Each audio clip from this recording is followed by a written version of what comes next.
네, 조금 전에 원내대표께서 예산 관련해서 저희 당이 중점적으로 추진하고 있는 정액 예산들 항목을 몇 가지 말씀을 드렸습니다.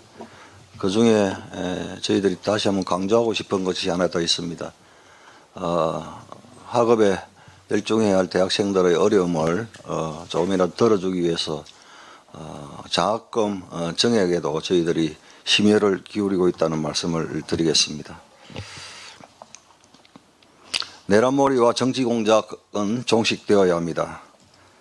다음 주 법원에서 국민의힘 추경호 전 원내대표에 대한 영장실질심사가 열릴 예정으로 있습니다. 이번 심사는 중요한 분수령이 될 것입니다. 저는 기각될 것이라고 확신합니다. 국민의힘 국회의원을 비롯해 국민의힘 소속은 그 누구도 계엄 논의에 관여하거나 동의한 사실이 없습니다. 계엄 해제 표결을 방해받은 사실 전혀 없습니다. 이러한 사실들은 우원식 의장이 누구보다 잘 알고 있습니다.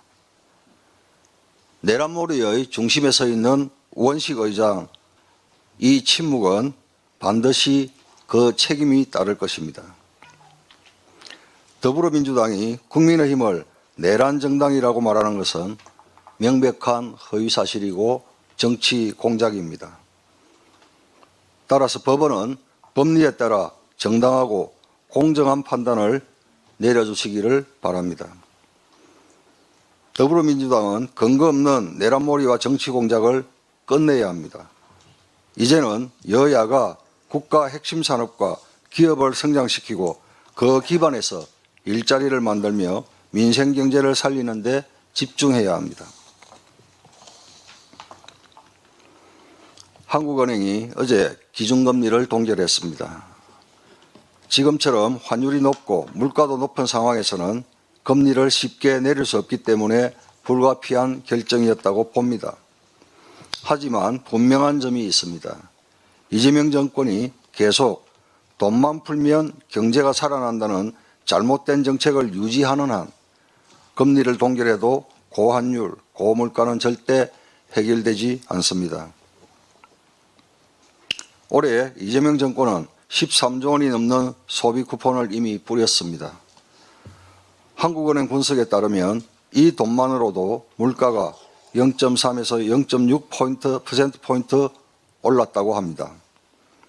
결국 과도한 돈 풀기가 스태그플레이션을 부른 셈입니다. 더불어민주당은 이제 경제정책의 방향을 바꿔야 합니다. 지역사랑상품권 할인 예산 1조 1,500억 원을 비롯해 각종 현금성 예산은 과감하게 정리해야 합니다. 대신 그 예산을 지역이 요구하는 핵심 SOC, 전략산업 육성, 인재 양성, 기업 경쟁력 강화에 집중해야 합니다. 그래야 대한민국 경제가 다시 살아날 수 있습니다.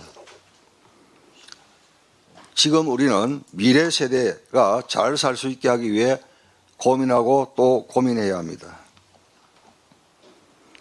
아울러 금융권도 기준금리가 동결된 만큼 대출금리도 현 수준을 유지하거나 인하할 수 있다면 인하해야 합니다.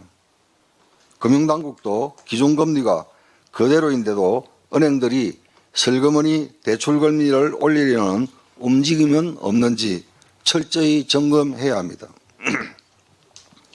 국민들은 이미 고환율, 고물가로 큰 부담을 겪고 있습니다. 여기에 대출금리까지 오르면 서민들은 더는 버티기 어렵습니다. 이에 국민의힘은 대출금리 인하를 위한 은행법 개정안에 대해서도 동의합니다.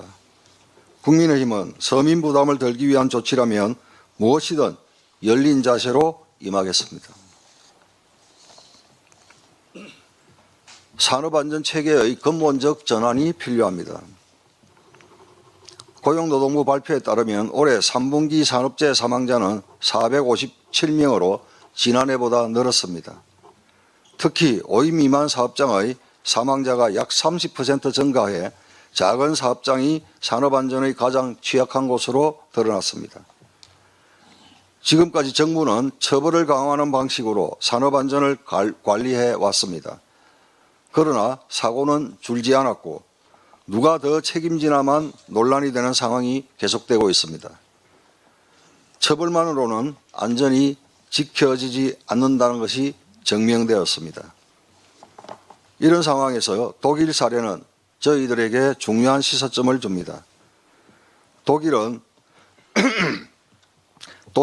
노사와 전문가가 함께 안전규칙을 만들고 설계 단계부터 안전을 반영하고 건설자, 소유주, 전문가가 책임을 나눠 갖는 예방중심 체계를 통해 사고를 크게 줄였다고 합니다.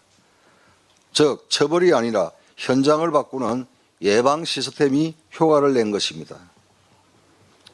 국민의힘은 이미 이미자 의원, 구자건 의원이 중대재해처벌을 개선하는 내용을, 김소희 의원이 자율안전검사 및 현장교육 의무화 등 예방중심 법안을 발의해 놓았습니다. 사회적 인식도 처벌만으로는 부족하다는 방향으로 바뀌고 있습니다.